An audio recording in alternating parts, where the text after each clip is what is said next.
맥주 감사절에 부어주시는 하나님의 복이 여러분들의 삶과 가정에 충만하기를 주님의 이름으로 축복합니다. 오늘은 우리 한국교회가 맥주 감사주일로 지키는 주일입니다. 우리 한국에서는 이 보리와 밀의 추수가 보통 6월 초순에 시작해서 중순, 하순쯤 되면 끝이 납니다.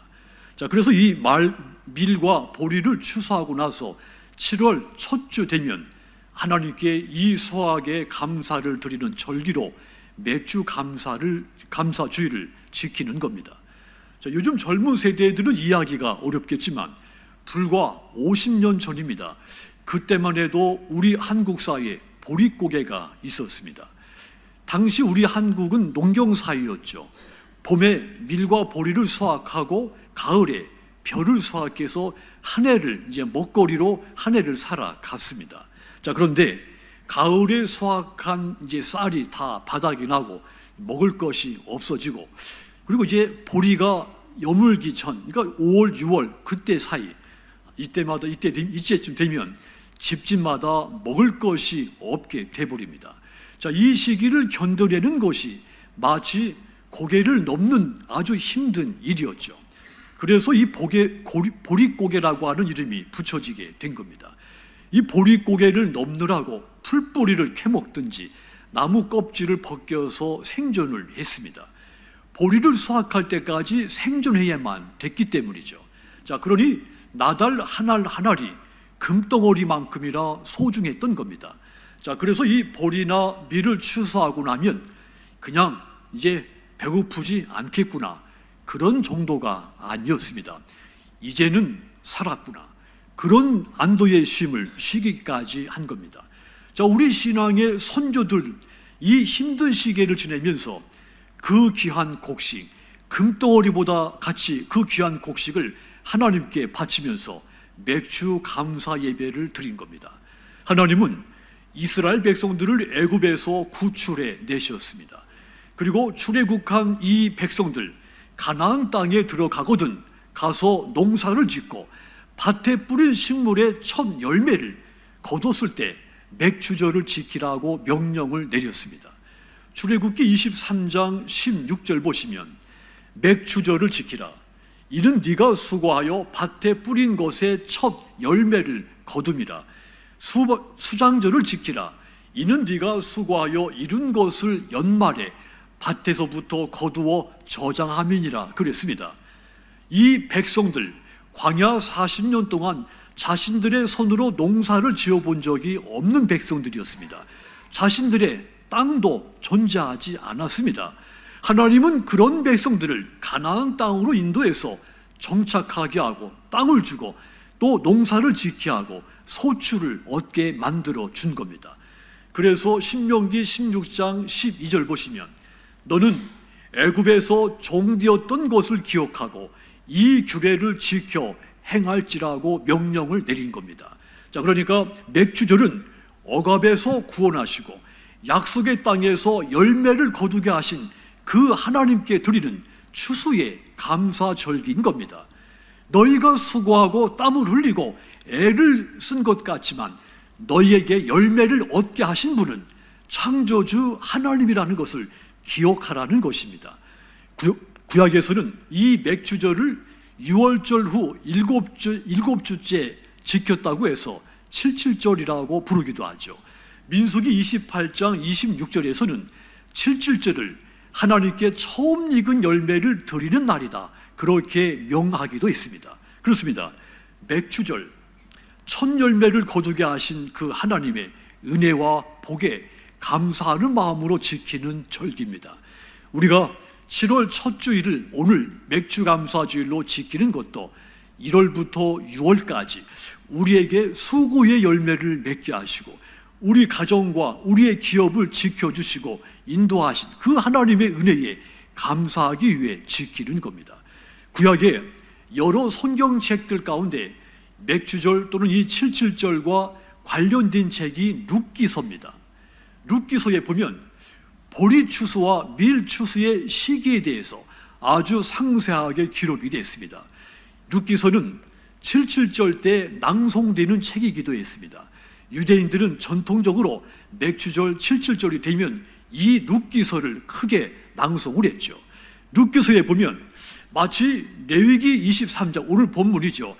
이 말씀을 그대로 카피한 것 같이 보리 추수와 밀 추수의 시기, 그 추수의 규칙, 방식, 이러한 것에 대해서 상세하게 기록이 됐습니다. 추수할 때 지켜야 하는 규칙 중에 하나가 가난한 사람들, 거류민들을 위해서 반 모퉁이에 있는 곡식은 베지 말라는 규칙이 있습니다. 그뿐만이 아닙니다. 떨어진 곡식을 거두는 것도 금지하는 내용이 있습니다. 유대인들은 맥주절이 되면 이 기록된 이 규칙들을 낭독을 하면서 그 말씀을, 그 규칙을 엄격하게 지켜온 겁니다. 자, 이와 관련해서 규칙된 것이 오늘 본문 15절과 16절입니다. 여기 보시면 요제와 소제를 드리라고 했습니다. 이때 드리는 제물로는 흔들어 드리는 떡 2개, 1년 된 흠없는 어린 양 7마리, 어린 수소 1마리, 순양 2마리를 드리라고 했습니다. 그리고 순염소 1마리로 속죄제를 드리고 1년 된 어린 순양 2마리로 화목제물로 드리라고 명령을 했습니다. 자, 이렇게 하나님이 무엇을 어떻게 드려야 할 것인가를 규정해 주신 겁니다. 물론 하나님이 이렇게 규정했다고 해서 맥주절이 하나님께 제사를 통해서 하나님이 우리에게 뭔가를 속박을 하고 우리에게서 뭔가를 받아내려고 정하신 절기는 아닙니다. 신명기 16장 10절 보시면 네 하나님 여호와 앞에 77절을 지키되 네 하나님 여호와께서 네게 복을 주신 대로 네 힘을 행하려 자원하는 예물을 드려라 그랬습니다. 네가 받은 복 가운데 자원해서 예물을 바치라는 것입니다. 하나님은 재물이 많고 적음에 따라서 저울질하는 분이 아닙니다. 하나님은 저와 여러분들이 처해 있는 상황, 거기에서 감사로 드리는 예물을 기뻐하시는 분이십니다. 지극히 작은 예물이라 할지라도 자원하는 마음으로 드릴 때 그 작은 예물을 온 천하보다 더 크고 무겁게 받으시는 분입니다. 그렇다면 여러분, 하나님께서 왜 이 맥주절에 이런 제물을 가져와서 내게 바치라고 명령을 했을까요? 왜 77절을 맥주절을 지키라고 명령을 했을까요? 우리가 오늘 맥주 감사절을 지켜야 하는 이유가 무엇입니까? 맥주절 예배를 통해서 내가 하나님의 자녀라고 하는 이 정체성을 갖기 위해서 맥주 감사절을 지켜야 되는 겁니다. 이것은 하나님의 뜻입니다. 하나님의 의도입니다. 정체성을 갖는다는 것은 쉽게 말하면 내가 누군지, 어떤 사람인지 나의 본질을 아는 겁니다. 간혹 외국으로 입양됐다가 이제 한국에 부모님을 이제 찾은 사람들, 그분들의 고백 가운데 가장 많은 고백, 사춘기 때 정체성의 혼란을 겪었다는 말을 가장 많이 고백하죠. 내가 도대체 나는 한국인인가? 나는 서양인인가? 진짜 나의 뿌리가 어디인가? 태어난 곳이 나의 뿌리인가? 내가 성장한 곳이 나의 뿌리인가? 내가 누구인가? 이런 혼란한 시절을 보냈다는 말을 많이 들어봤을 겁니다. 자, 이런 정체성의 혼란은 이방인들만 겪는 것이 아닙니다. 누구든지 청소년기, 청년기가 되면 이 혼란을 겪죠. 자, 이 시기를 거치면서 자신의 정체성을 확립하게 되는 겁니다. 정체성은 내게 중요한 것이 무엇인가 인식하는 겁니다. 내게 내 인생에서 의미 있는 것이 무엇인가를 이해하고 자신의 삶의 방향을 결정을 짓는 것이죠. 또 추진하는 겁니다.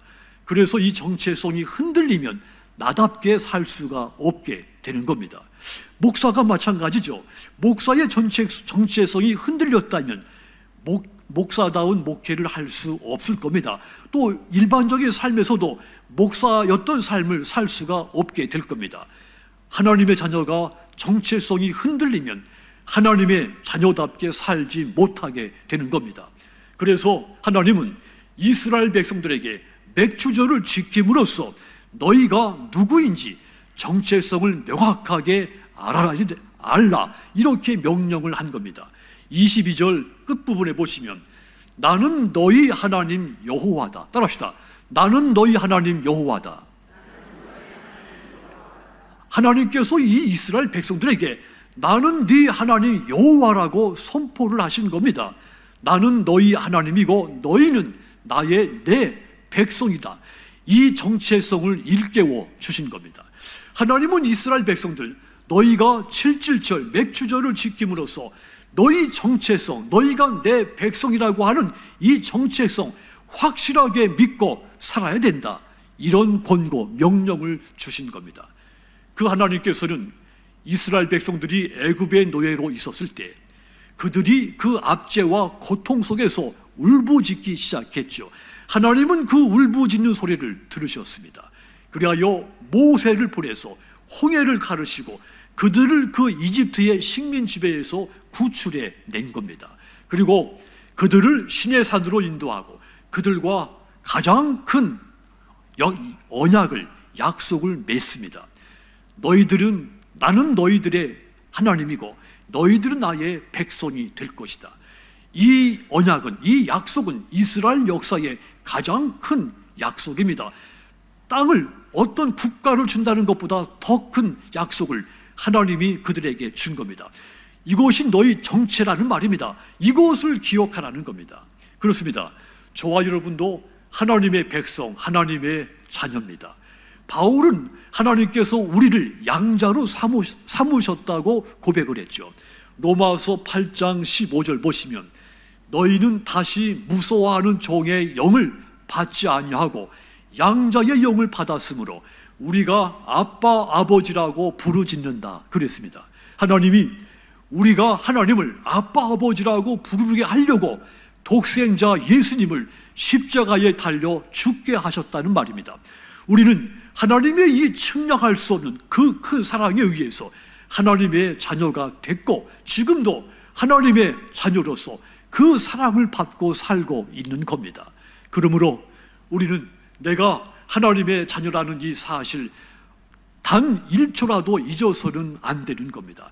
이것을 잊고 정체성이 흔들리는 순간 내가 하나님의 자녀이면서 하나님의 자녀로서 누릴 수 있는 복을 놓쳐버리게 되는 겁니다.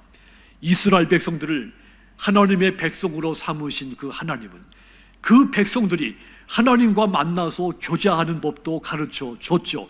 그것이 바로 제사 제도입니다. 지금의 예배인 겁니다. 자, 그러니까 제사는, 곧 예배는 하나님을 볼 수 없는 죄인이 하나님 앞에 나가서 하나님을 만날 수 있는 방법이 된 겁니다. 하나님은 백성들이 하나님께 드리는 이 제사를 통해서 하나님과 백성과의 그 관계, 나는 너희들의 하나님이고 너희는 내 백성이 관계, 이것을 확신시키기를 하나님이 명령을 하신 겁니다. 시편 50편 5절 보시면 이르시되 나의 성도들을 내 앞에 모으라. 그들은 제사로 나와 언약한 이들이니라 하시도다 그랬습니다. 그들은 제사로 나와 언약한 이들이다 그랬습니다. 그러므로 제사인 이 예배, 하나님의 자녀로서 정체성을 얻는 귀한 시간인 겁니다. 그렇습니다. 예배는 하나님의 자녀가 하나님의 백성인 것을 고백하는 시간입니다. 우리는 이 예배를 통해 내가 이 세상에 속한 사람이 아니라 하늘에 속한 하나님의 백성인 것을 확신하는 것입니다. 하나님의 자녀답게 살아가기로 새롭게 다시 한번 결단하는 자리가 예배의 자리이기도 한 겁니다. 그러므로 여러분, 맥주 감사 예배를 드리시는 여러분, 이 시간에 여러분이 하나님의 자녀인 것을 확실하게 믿고 고백하는 시간이 되기를 부탁을 드립니다. 그리하여 하나님의 자녀라고 하는 이 정체성을 확고하게 가지시고 하나님의 자녀답게 기쁨과 감사가 넘치는 삶을 사시기를 주님의 이름으로 축원합니다.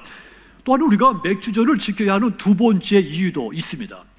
맥주절을 지킴으로써 나보다 어렵게 사는 사람들을 생각하게 되기 때문입니다. 맥주절은 수확이 풍성한 것을 즐겨하는 축제입니다. 자, 그런데 하나님은 그때 맥주절을 지킬 때 가난한 사람들을 생각하고 그들을 위해서 해야 할 일을 잊지 말라고 명령을, 규칙을 마련해 줬죠. 22절 다시 보십시오. 너희 땅에 곡물을 벨 때 밥 모퉁이까지 다 베지 말며 떨어진 것을 줍지 말고 그것을 가난한 자와 거루미를 위하여 남겨두라. 나는 너희 하나님 여호와다 그랬습니다. 하나님께서 가난한 사람, 소외된 사람을 돌보시는 긍휼하신 분이십니다. 그러므로 하나님의 백성들, 하나님을 닮아서 그런 사람이 그런 인생을 살아야 된다 명령을 한 겁니다. 룻기서에 바로 그 명령대로, 그 규칙대로 실천한 가난한 이웃을 섬긴 사람 이야기가 있습니다. 룻의 시작은 나오미가 모압 땅에서 남편과 아들들을 다 잃고 모압 여인 이 며느리 룻을 데리고 고향 베들레헴으로 돌아오면서 시작이 됩니다. 룻이 이 시어머니 나오미를 따라서 이스라엘로 오던 그 시기가 보리를 수확하는 시기였습니다. 룻은 홀로 된 이 유대인 어머니, 시어머니, 우리 시어머니가 믿는 하나님을 내가 믿고 그 하나님의 백성이 되려고 자기 땅 고향으로 가지 않고 시어머니 고향 베들레헴으로 온 겁니다. 그들은 매우 가난했습니다. 먹을 것이 없었습니다. 매일매일 이 생존의 위기에 봉착했던 그런 사람들이었죠. 그래서 이 룻이 곡식을 주우려고 간 곳이 보아스라고 하는 청년이 추수하고 있는 보리밭이었습니다. 이때 보아스는 레위기에서 규정한 대로, 하나님이 명령한 대로 이 추수의 모든 그 정신을 실천하며 살고 있던 그런 사람이었습니다. 어느 날 이 보아스가 자기 밭에서 이삭을 줍는 룻을 발견하게 된 겁니다. 해서 이 보아스가 하인들을 시켜 룻이 이삭을 더 많이 주울 수 있도록 곡식 다발에서 곡식을 몰래 뽑아서 버리라고 했습니다. 보아스가 하나님의 규칙대로, 명령대로 가난하고 힘든 사람들을 위해서 어떻게 살아야 될지 그 삶에 실천한 것을 잘 보여준 그런 장면이 되는 겁니다. 그뿐만이 아닙니다. 이 보아스는 자신에게 청혼하는 이 룻을 위해서 기꺼이 율법에 있는 고엘 제도, 기업을 무르는 제도, 이 제도를 스스로 실천해 주기까지 하죠. 하여 룻의 가족의 빚을 모두 갚아주고 그를 아내로 맞아들이게 됩니다.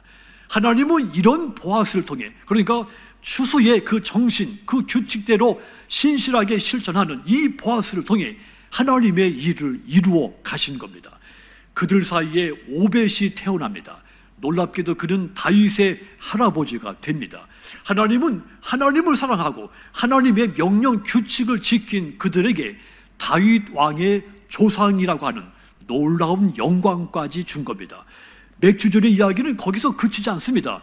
다윗의 후손으로 예수님이 탄생하시고 예수님이 부활하시고 승천할 때 약속한 대로 오순절에 성령이 강림하기까지 했습니다. 여러분, 하나님은 맥주절을 지키면서 하나님이 주신 복과 그 은혜 모든 사람들에게 흘러가기를 원하시는 분입니다.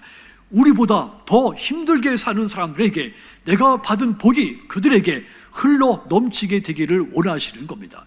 신명기 16장 11절 보시면 너와 네 자녀와 노비와 네 성중에 있는 레위인과 민 너희 중에 있는 객과 고아와 과부가 함께 네 하나님 여호와께서 자기의 이름을 두시려고 택하신 곳에서 네 하나님 여호와 앞에서 즐거워할지니라 그랬습니다. 노비와 객, 고아, 과부, 당시 가난한 사람들의 상징적인 사람들이죠. 그런 사람들도 함께 즐거운 마음으로 하나님을 예배하기를 원하시는 것입니다. 그래서 이 맥주절을 지키라고 명령을 한 겁니다. 그렇다면 여러분, 저와 여러분의 맥주 감사 절기는 내게 베풀어 주신 그 하나님의 복과 은혜가 다른 사람에게 흘러가게 하는 그런 맥주절이 되어야 할 것입니다. 히브리서 13장 16절은 그 말씀입니다. 오직 선을 행함과 서로 나누어 주기를 잊지 말라. 하나님은 이 같은 제사를 기뻐하신다 했습니다. 그러므로 맥주 감사 예배 드리는 여러분, 하나님께서 주신 많은 복과 은혜 이것에 감사를 드리시되 주신 복, 우리 나보다 어렵게 사는 사람들과 함께 나누시는 그런 맥주 절기가 되기를 주님의 이름으로 부탁을 드립니다. 그리하여 하나님이 기뻐하시고 여러분 마음에도 기쁨이 충만한 맥주 감사절기 되시기를 주님의 이름으로 축원합니다. 또한 맥주 감사절 지켜야 하는 마지막 세 번째 이유도 있습니다. 참된 쉼을 얻기 위해서입니다. 21절 보시면 이날에 너희는 너희 중에 성회를 공포하고 어떤 노동도 하지 말라. 이는 너희가 그 거주하는 각처에서 대대로 지킬 영원한 규례다. 그랬습니다. 하나님께서 이 날 성의로 공포하고 어떤 노동도 하지 말라고 했습니다. 오직 안식하라는 것입니다. 왜? 무엇을 위해서? 예배를 위해서. 하나님 앞에 나와서 예배드리고 맥주절 축제를 하는 것에만 전념하라는 말입니다. 맥주절에 어떤 일도 하지 말므로써 그날 참된 안식을 가지라는 것이 하나님의 뜻입니다. 자, 그런데 이 맥주절의 주인공 그들에게만 안식을 하나님이 주신 것이 아닙니다. 그들 집에서 일하는 하인들, 노비들, 심지어는 짐승들까지도 그날은 아무 일도 하지 않음으로써 참된 쉼을 얻게 만들어 준 겁니다. 그렇습니다. 하나님이 맥주절을 통해서 인간뿐만 아니라 모든 만물의 일까지 참된 쉼과 보호를 보장해 주라고 명령을 한 겁니다. 그래서 맥주 감사절을 지키도록 규정을 정하고 그 명령을 행하도록 지시를 한 겁니다. 그러면 여러분, 맥주 감사절 예배 드리기 위해서 성의로 모이신 여러분, 이 땅에서의 근심, 걱정, 세상의 모든 일을 내려놓고 오직 하나님께만 집중하시기를 부탁을 드립니다. 그리하여 하나님이 주시는 참된 쉼을 얻으실 뿐 아니라 오히려 이로 인해서 인생을 재충전하게 되시기를 주님의 이름으로 축원합니다. 사랑하는 성도 여러분, 맥주절의 핵심은 감사입니다. 억압에서 구원하신 것에 대한 감사며 추수에 향기로운 열매 주신 것에 대한 감사입니다. 자, 그런데 이런 감사는 범사의 감사가 되어야 되는 겁니다. 오늘 신약의 말씀 데살로니가전서 5장 18절 그 권면입니다. 여기 보시면 범사에 감사하라. 이것이 그리스도 예수 안에서 너희를 향하신 하나님의 뜻이라고 했습니다. 자, 그런데 어떻게 모든 일에 감사할 수 있겠습니까? 스트라이크라고 하는 신학자, 감사는 하나님을 의식함으로써 시작된다, 그렇게 말했습니다. 그렇습니다. 감사의 시작은 하나님을 의식하는 순간부터 할 수 있습니다. 하나님이 나의 하나님이신 것을 의식되는 순간 내가 감사할 수 있습니다. 나에게 있는 모든 것이 하나님께로부터 왔다는 것이 인식될 때 감사할 수 있는 겁니다. 그러면 여러분, 맥주절의 감사도 내가 하나님의 자녀인 것을 깨달은 그런 사람만이 할 수가 있는 겁니다. 나에게 있는 모든 이 열매들 하나님이 주셨다, 이것을 아는 사람만이 가난한 이웃과 함께 나눌 수가 있게 되는 겁니다. 그러므로 범사에 감사하라는 이 바울의 권면 그대로 범사에 감사하기 위해서 맥주절의 이 시간이 여러분들이 하나님을 경험하는 소중한 시간이 되시기를 부탁을 드립니다. 그리하여 오늘 이 맥주 감사 예배를 통해서 하나님의 자녀라고 하는 정체성을 갖게 되시고 하나님이 주신 그 복을 나보다 힘들게 사는 사람에게 흘려보내는 삶을 살게 되시고 하나님이 주시는 진정한 쉼, 참된 쉼을 얻는 여러분들이 다 되시기를 주님의 이름으로 축원합니다. 기도하겠습니다.